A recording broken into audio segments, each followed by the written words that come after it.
তো হে বন্ধুরা, তোমরা দেখতে পাচ্ছ অনেকদিন বাদে ভিডিও নিয়ে এলাম।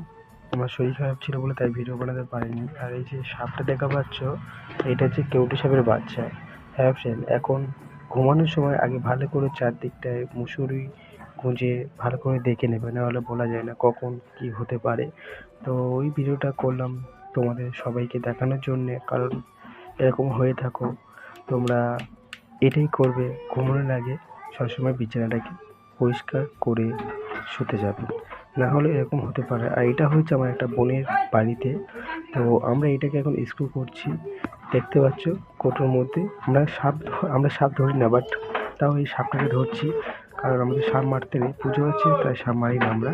তো এটা আমার ভাই এক্সপেরিমেন্ট করছে, মানে কোটোকে বেঁধে সাপটা আমরা ধরার চেষ্টা ধরে নিয়েছি। এখন আমরা বাইরের দিকে যাচ্ছি, আর এই দেখো অনেকটাই ভয় পেয়ে গেছে। তো আমরা এখন বাইরের দিকে সাপটাকে ছেড়ে দেবো। যদি ভিডিওটা ভালো লাগে লাইক এবং শেয়ার করতে ভুলো না। Bye bye.